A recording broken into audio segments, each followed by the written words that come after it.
With the end of the year approaching, it's time to celebrate the holiday season with family and friends.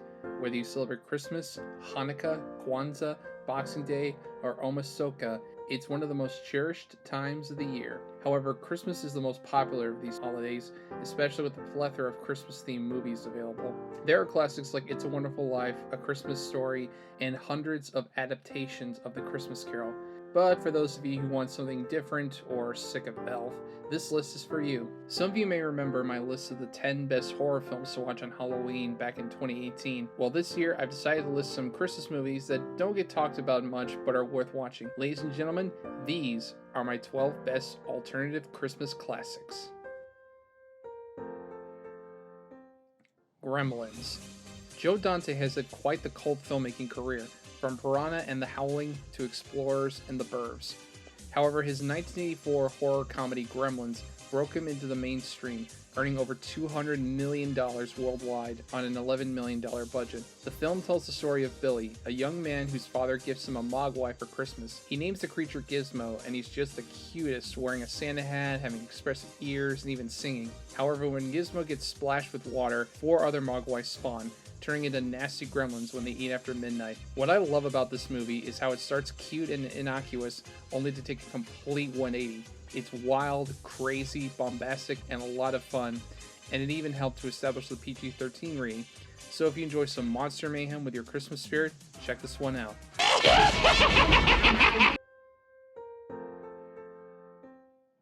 Die Hard. Now I know what some of you are thinking, but FilmNerd, this isn't a Christmas movie. Well, it's my list, so I can include whatever movies I want if I feel like it. While this may not be intrinsically linked with a holiday, it's still one of the greatest action films ever made. Before this movie, Bruce Willis was only known as that guy from Moonlighting, but this shot him to the top. At a time when Schwarzenegger, Stallone, and Norris dominated action movies, Willis came along as the unlikeliest action hero. As John McClane, he's vulnerable, takes quite a few beatings, and is often scared that he'll die at any moment. You've also got the late Alan Rickman as one of the best action movie villains ever, the master thief Hans Gruber. With a great cast, fantastic action sequences, and solid direction from John McTiernan, Die Hard is a classic. Attention, whoever you are, this channel is reserved for emergency calls only. No fucking shit, lady! Do I sound like I'm ordering a pizza? Silent Night, Deadly Night.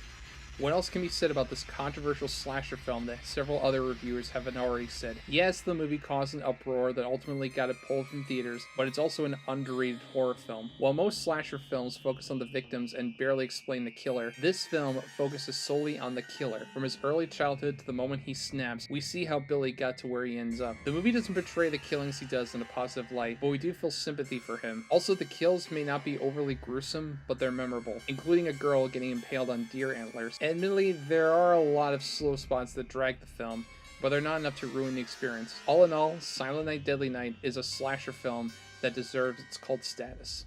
You see Santa Claus tonight? You better run, boy. You better run for your life. Black Christmas.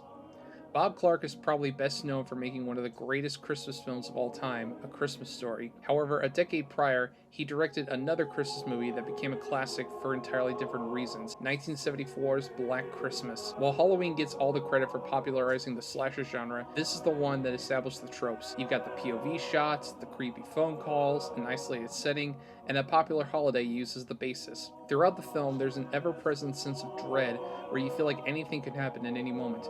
You've also got a memorable cast, including Olivia Hussey, Margot Kidder, Andrea Martin, Keir Dullea, Art Hindle, and John Saxon. What makes this film stand out is that we never learn who the killer is or what their motivations are. It offers no closure, which makes it a one-of-a-kind holiday slasher. Ho, ho, ho, shit. Krampus. Michael Dougherty is no stranger to holiday-themed horror movies, having also directed the Halloween anthology Trick or Treat. In 2015, he decided to add a horror spin to Christmas with the holiday horror comedy Krampus. For those who don't know, Krampus is a giant horned figure who scares and punishes naughty children, essentially the anti-Santa. Here, Krampus is a demonic creature who punishes those that have lost their Christmas spirit, similar to Sam with Halloween. While young Max still believes, the rest of his dysfunctional family has lost their faith, making them an easy target. What follows is a playfully dark and gory monster movie with killer toys, evil gingerbread man, and a horned giant. Even with its dark, dread-filled moments, this film has a Christmassy vibe that permeates and adds to its charm. So this Christmas, you better keep the faith, lest you get a visit from Krampus.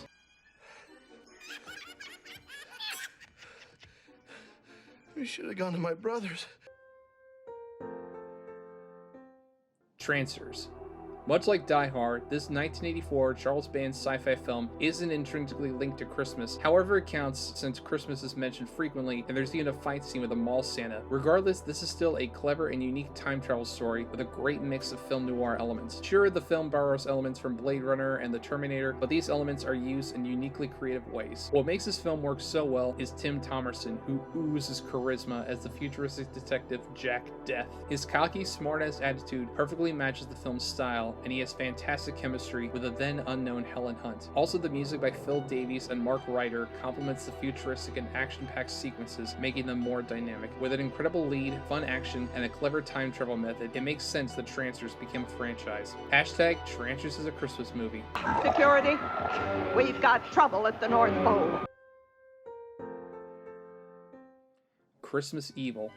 Ever wondered what Taxi Driver would have been like if Travis Bickle had a Santa Claus obsession? That more or less summarizes this forgotten 1980 Christmas-themed horror film from filmmaker Lewis Jackson, given life by Troma Entertainment. The film tells the story of Harry Stadling, who witnessed his mother being groped by who he thought was Santa. Since his childhood incident, he has become obsessed with Santa and wants to become his idealized version of Kris Kringle. He sleeps in a Santa suit, spies on the children, and keeps records of their behavior in a book. Eventually, he becomes upset at the greed he perceives from his co-workers and decides to spread Christmas cheer. What helps sell the movie is Brandon Maggard, who delivers an excellently creepy performance as a mentally disturbed toy maker. While not as infamous as Silent Night, Deadly Night, Christmas Evil deserves more attention than it gets. But if you're bad boys and girls, your name goes in the Bad Boys and Girls book, and I'll bring you something horrible.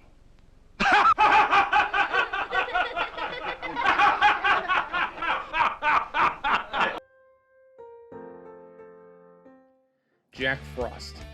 No, I'm not talking about the family-friendly Michael Keaton movie about a man brought to life as a sentient snowman. Instead, I'm talking about the direct-to-video horror comedy about a killer snowman who terrorizes a small town during Christmas. Unlike many of today's intentionally bad movies, this works because it's mostly played straight by everyone involved. Except for Scott McDonald, who's having fun playing the titular snowman, the rest of the cast takes the situation seriously. The fact that the other actors aren't acting like they're in a comedy makes it that much funnier. Either way, this movie knows exactly what it is and has fun with its ridiculous premise. The film has fun, over-the-top kills, with the snowman delivering corny one-liners sprinkled with a bit of Christmas cheer. So if the idea of a killer snowman sounds entertaining, give Jack Frost a watch. Blow me.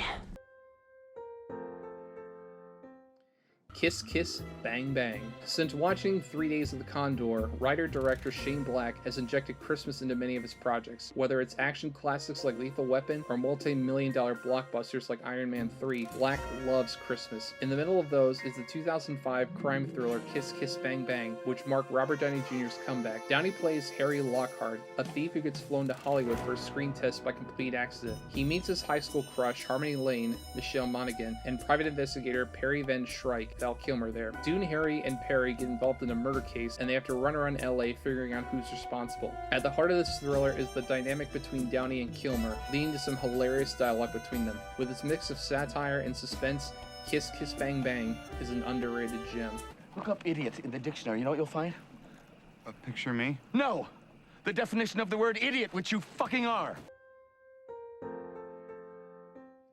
Dial Code Santa Claus. Everyone remembers the 1990 classic Home Alone, but not as many people know about this oddball 1989 French thriller. While the original title was 3615 Code Pere Noël, it's also known as Dial Code Santa Claus, Deadly Games, etc. Whatever label you use, this is one of the most bonkers Christmas movies you'll ever see. The best way to describe this movie is that it combines elements of Home Alone, John Wick, and First Blood. It's about a boy named Thomas who's all alone when he sees what he thinks is Santa killing his dog. A battle of wits follows between the tech-savvy kid and the crazed vagabond in a Santa suit. Everything in this film works, from the acting and set design to the cinematography and the music. Throw in a weirdly out of place Bonnie Tyler song, and it's no wonder why Dial Code Santa Claus is so unforgettable. Ici t'es chez moi, et tu vas regretter d'être venu. T'as tué mon chien, t'as voulu tuer mon grand-père et tu m'as fait mal.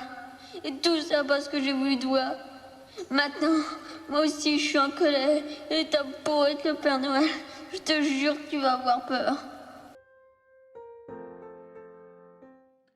Batman Returns. Upon its 1989 release, Tim Burton's Batman was a smash hit at the box office that redefined comic book movies. Given its success, Warner Brothers demanded a sequel, which Burton only agreed to if given more creative freedom. So in 1992, we got Batman Returns, which has divided fans more than any other installment for 30 years. While many praise the performances, action, cinematography, and design, others have dismissed the darker tone and strange creative decisions. Even if it's not as good as the original, this sequel still has much going for it. For one, Michelle Pfeiffer is stunning as Catwoman, and Danny DeVito is delightfully repulsive as the Penguin. Keaton delivers another solidly somber performance, Danny Elfman's score is excellent, and the film presents a dark version of Christmas. Throw in Christopher Walken as an eccentric industrialist, and you've got a decent sequel to the 1989 blockbuster. Huh?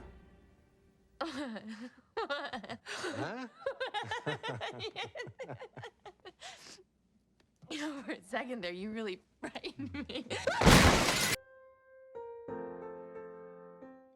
Don't Open Till Christmas. 1984 was quite the year for Christmas-themed slasher films between Silent Night, Deadly Night and this lesser-known UK relic. Produced by exploitation producer Dick Randall, Don't Open Till Christmas is a Christmas slasher film infamous for its production problems. First, the original director, actor Edmund Purdom, walked off the set and was replaced by the writer Derek Ford. Ford was dismissed after 2 days and ultimately replaced by the editor Ray Selfie, with Alan Birkinshaw doing rewrites. Despite these issues, there's something really fascinating about this incredibly sleazy slasher that even includes a cameo from Caroline Munro. Even if the plot doesn't make much sense, there are some wickedly gruesome kills, including a castration at a urinal. The acting is mostly good, especially from Purdom, and there's an exciting mystery about the killer's motivation. While disjointed, Don't Open Till Christmas is worth watching at least once, especially for the ending. I should look like a gay old queen.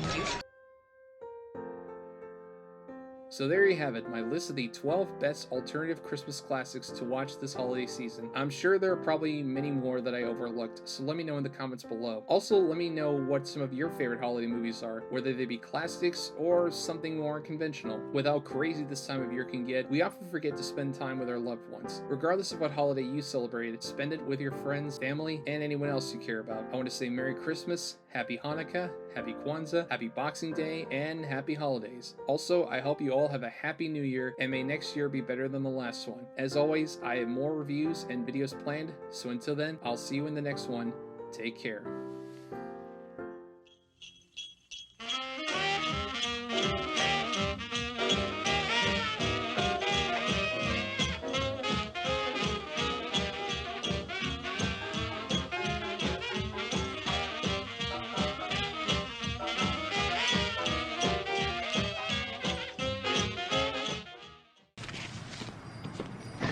$31.